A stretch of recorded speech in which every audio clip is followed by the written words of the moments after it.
Good morning. You've given us so many amazing processes and tools to better ourselves and to flow with our inner being. Which is the same statement, to be who we really are. Inner being, aligned. Yes, absolutely. Because this bettering of yourself isn't something that stays forever. It either is or it isn't in the moment, depending upon what your thoughts are. But what you're talking about is developing better and better habits to hold yourself more consistently in that power. That's what you're talking about. It's like practicing the muscle. Yes. So why don't I want to work out? And what I mean by that is I have so much resistance to use these tools and these processes, even though I have seen the wonderful things that it has brought to my life when I am consistent and I don't have that discipline. Let us make this simpler for you, because you're not alone in that, because it's a lot to digest, and what we're really asking you to do is to take everything that you've lived and now just do it a little differently. And that's a lot to ask of anybody, because you've got patterns and habits, and you've also got law of attraction compounding those patterns and habits. So give yourself a break. But there is something that you could consider, because we have found an easier way of talking about it. We talked about it already, which is rather than working so hard to move up the emotional scale, just find yourself in satisfaction and identify it and isolate it and know what the feeling feels like, and then let that be your sort of standard of what you're reaching for. When you catch things in those early stages, then law of attraction does all the work. If you feel a little satisfaction, and just because you do, we'll demonstrate this with you here in a minute, then the law of attraction is responding to this resistance-free vibration. And when the law of attraction is responding to a resistance-free vibration, it gains momentum quickly, and then you feel the inspiration to move in the direction of it. Now, we're going to give you a statement that as you hear it and sort of let it settle in, this is the basis of where your new belief and understanding is going to come from. We're going to speak it clearly and probably loudly, if we know Esther, when she gets hold of one of these impulses from us. And we're going to repeat it until you all really hear it and understand it. Satisfaction, which is what your inner being feels all the time about you, where you're going, who you are. Satisfaction on steroids. Satisfaction comes from one place and one place only. And that is moving in the direction of who you really are. Moving in the direction of your desire. That's the only place it comes from. So what happens is you live in a world that has tried to motivate you to behavior about things that you don't feel satisfied about. Your parents want you to do what they want you to do, not what would satisfy you. Your employers want you to do what they need you to do, not necessarily what would be satisfying to you in the moment. And so you're having a rebellion inside of yourself, because most of you are sort of tired of pushing against your own flow. Does that make sense to you? Think about the difference in the way you feel on a morning that you're waking up to go on vacation or to go fishing or to go do something really fun, and the way you feel when you're waking up to go to work. And it's because the vacation is calling you.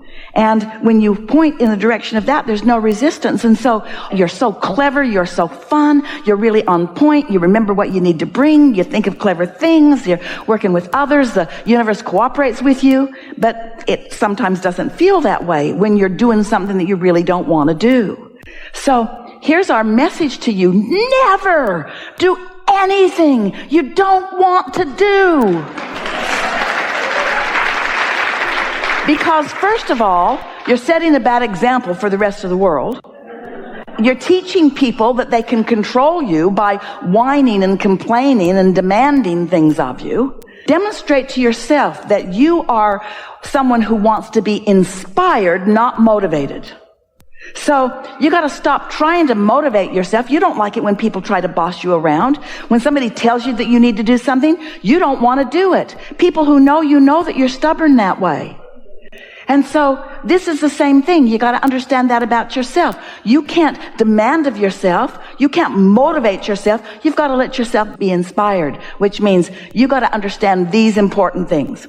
You've got to understand that it's not just you with you, that you have an inner being you that is really this powerful, dominant, strongest part of you.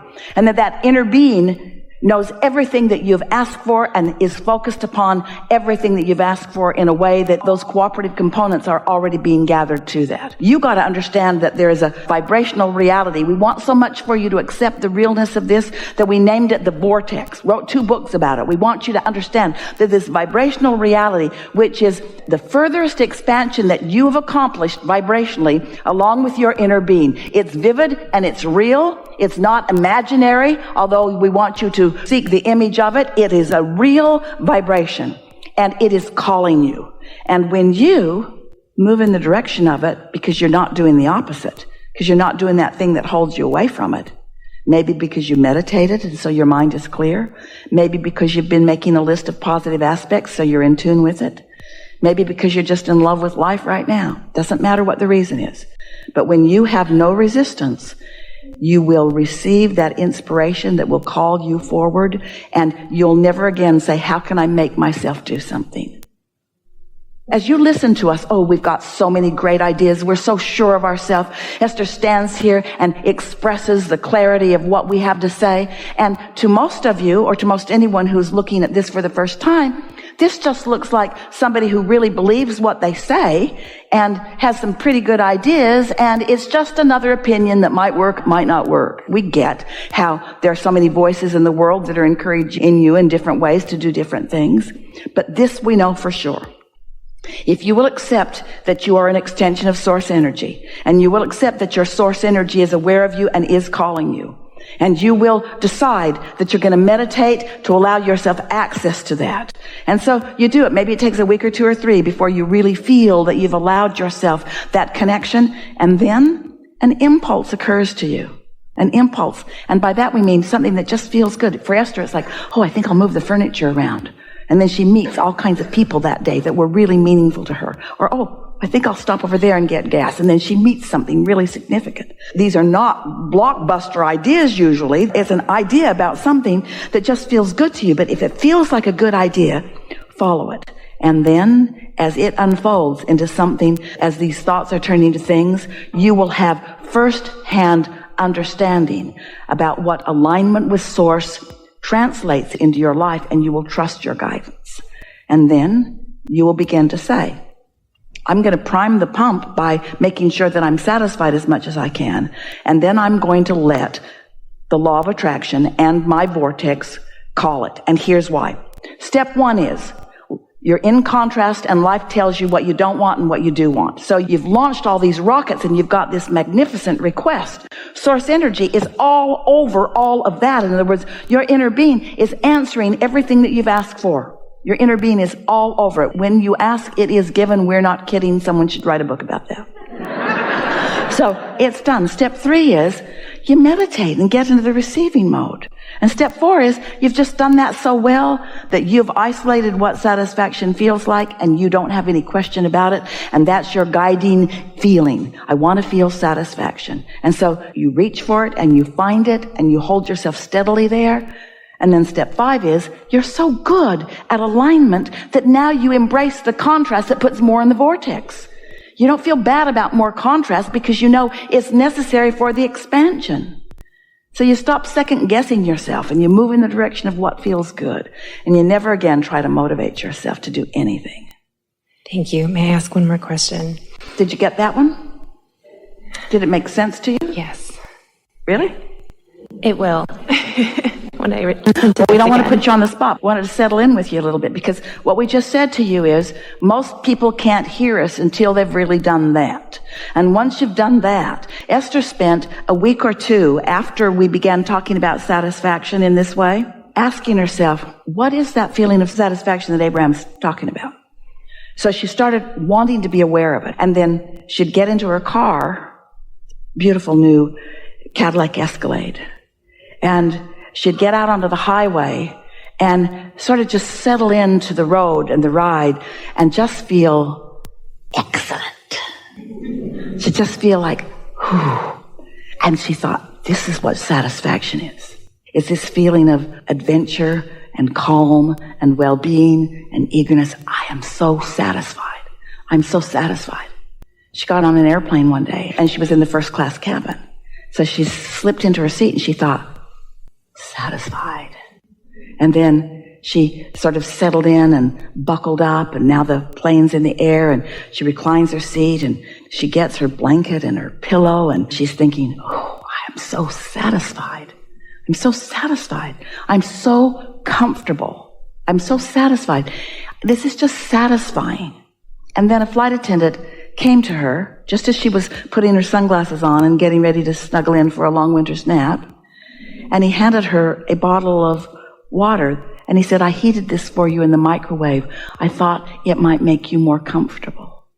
And Esther thought, wow. Well, first she thought, do I look old and feeble? And then she thought, oh, no, this is because I'm so satisfied that the universe is looking for other cooperative components to help me feel even more satisfaction. She'd be in a restaurant, slip into the booth, friends across the table, she'd look at their faces, she'd feel such love for each one of them, and she would think to herself, this is so satisfying. So satisfying. The fragrances in the air and the leather that I'm sitting on and the friends that I've gathered with and the entire atmosphere of my life. It is so satisfying. And there are plenty of times to do that, but until you start doing it, identifying it, isolating it, milking it, finding the vibrational frequency of it, now you know what you're tuning to. You see what we're getting at? So then, you're satisfied, satisfied, satisfied, satisfied, satisfied. And when something's off, you feel that it's off and you don't let it get off until you establish such a substantial, chronic pattern of connection to source, to the path of least resistance, that then only cooperative components to who you really are and what you really want can come to you. And then other people look at you and they say, it's not fair. Good stuff comes to you, and mostly only good stuff comes to you, and the rest of us are out here, and you know why.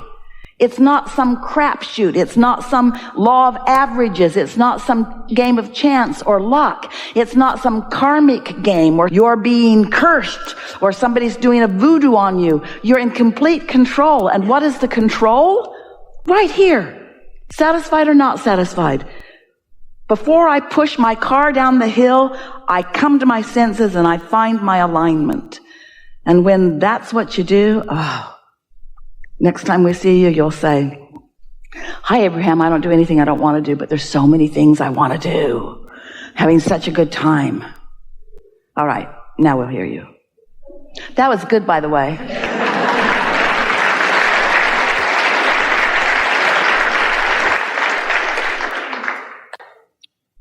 I am having such a great time. I swear I am. I want to elaborate on that with you and how that process works when you're co-creating with someone. I'm about to get married to the person that I feel like is the co-creator that I want for the rest of my life. We agree. Thank you. That's what that feeling of love is. That's you and your inner being in complete agreement on the subject at hand. Thank you. Yes, it's a great feeling. This is my third marriage. Yeah, that's good. Yeah. Because that contrast built a vortex for you. Yes. And the cooperative components gathered, and you have the understanding of knowing. That's why you were thanking us. Your guidance system is letting you know that what you know is what you know. You got it right this time. You didn't get it wrong the other times. But the other times led to this.